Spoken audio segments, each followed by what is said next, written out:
Alors, Bezrat Hashem, on reprend donc l'étude du Sefer Etzraïm, donc pour la Refoua Shema de tous les malades d'Israël et pour la délivrance de tous les prisonniers. Qu'on ait des bonnes nouvelles, Bezrat Hashem. Donc on avait vu que Ari Hanpin était une Neshama pour Abba Veima. Qu'est-ce que ça veut dire? Ça veut dire que le Keter, c'est une Neshama pour Chochma et Bina. Pourquoi Chochma et Bina? Parce que les deux sont ensemble. On avait vu que Chochma et Bina représentaient les téphilines de la tête. Et donc, c'est pour ça qu'on met les deux téphilines ensemble, parce que ça représente Chochma et Bina qui sont toujours en Yehoud, jamais séparés. Chas v'shalom. Ainsi, donc on avait vu que la gorge d'Ari Hanpin, c'était le Keter de Abba Veima. Ainsi, la moitié inférieure de Tiferet d'Ari Hanpin et sa Netzar, sa Od et sa Yetzod restaient révélées sans revêtement. Donc on a une partie toujours dans les mondes qui est révélée, qui est mégoulée, et une partie qui est donc recouverte, qui est mélavèche, qui a un lévouche. D'accord? C'est Alma Deid Galia, qui est mégoulé. Alma Deid Kassia, c'est donc ce qui est caché.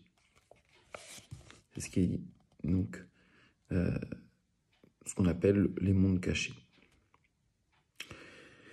Donc ici, je répète, qu'est-ce qui est mégoulé? C'est Tiferet d'Ari Hanpin, son tiers inférieur. Et ici, c'est sa moitié inférieure. Parfois, c'est tiers, parfois, c'est moitié. Ça dépend des mondes.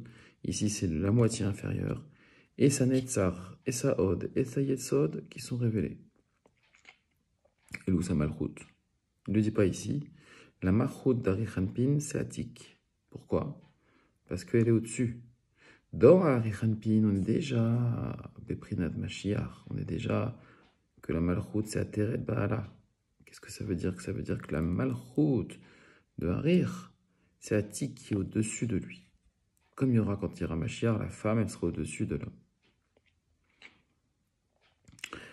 Ainsi, donc, c'est pourquoi il est dit que les os inférieurs pleurent. Donc ça, c'est dans le Tikkuné Zohar, Tikkun 5 Dav 19b. Et c'est aussi dans Ézéchiel 3, 12. C'est-à-dire que ces trois séphirotes inférieures, que sont Netzar, Od et Yesod, étaient révélées. Et puisqu'elles étaient révélées, leur lumière était plus intense que la lumière des bras qui étaient recouverts à l'intérieur d'Abba et Ima. Ceci constitue le secret du verset « Béni soit la gloire de l'Éternel depuis son emplacement ». Je regarde, ça aussi, c'est dans Cheseskel. « Baruch kevod Hashem imekomo ». C'est ce qu'on dit dans la Kedusha. Qu'est-ce que ça veut dire? Car cela forme l'acronyme, Bochim. Donc, Bochim, qu'est-ce qu'il dit? Il dit Baruch Kevod Hashem Mekomo. Donc, ça veut dire quoi, Bochim? Ça veut dire il pleure. Donc, vous voyez que l'acronyme Baruch Kevod Hashem Mekomo, ça veut dire il pleure. Ça veut dire que l'inférieur, que ce qui est. Alors, ici, il dit pas. Il va dire après, qu'est-ce qui pleure? L'inférieur ou l'extérieur? Ou le supérieur? Cela signifie qu'elles pleurent d'être plus révélées que la lumière des bras. Oui, elles sont inférieures, elles sont plus révélées. C'est le monde à l'envers. Donc la moitié de Tiferet est inférieure, le Netzar, le Od et le Yesod de Harir, elles pleurent. Bochim. Et donc c'est la Kavana de Baruch Kevod Hashem Imekomo.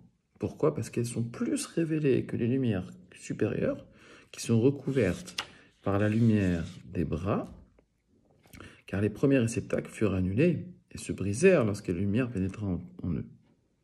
Ah, qu'est-ce que ça veut dire?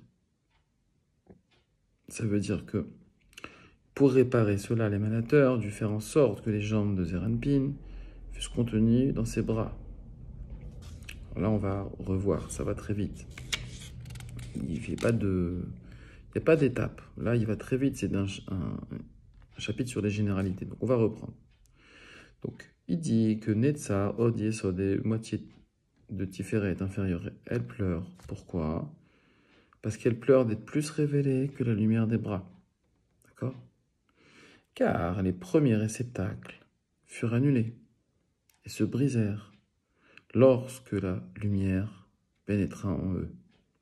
Et pour réparer cela, l'émanateur dut faire en sorte que les jambes de Zeranpin fussent contenues dans ses bras, sa Netzar, sa Od et sa Yesod à l'intérieur de sa Chesed, sa Gvura et sa Tiferet, 3 dans 3. La moitié inférieure, révélée de Tiferet, était contenue dans sa moitié supérieure. Ainsi, Netzar était contenu dans Chesed, Od dans Gvura, Yesod dans la moitié inférieure de Tiferet, Yesod avec la moitié inférieure du Tiferet dans la moitié supérieure du Tiferet.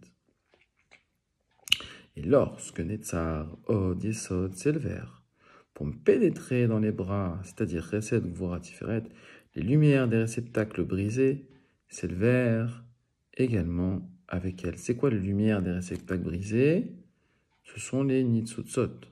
Cependant, sache que ce n'est pas la totalité de la lumière qui s'éleva, car quelques Nitzutzot de santé restèrent à l'intérieur des réceptacles brisés, afin de donner la vitalité aux clipotes.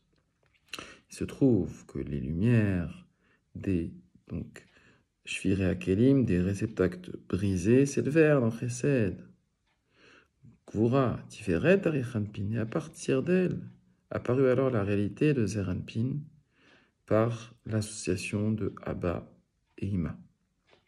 Et Ima tomba enceinte d'elle, 3 étant contenus dans 3, comme cela est dit dans le Zohar. Donc là, qu'est-ce qu'il dit?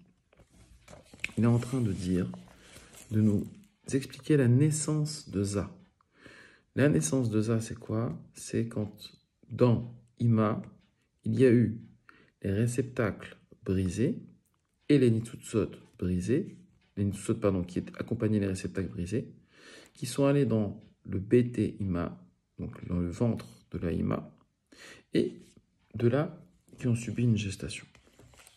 Il faut que tu saches que lorsque Netzar, Od et Yesod d'Arichanpin étaient contenus dans Chesed, Gvura, Tiferet d'Arichanpin, puisque la Yesod d'Abba était contenue dans la moitié de Tiferet, c'est là qu'apparut une vapeur au sein de Tiferet, et cette vapeur se sépara des deux côtés. Celle allant du côté droit devant les cerveaux d'Abba, et celle allant du côté gauche devant les cerveaux d'Ima.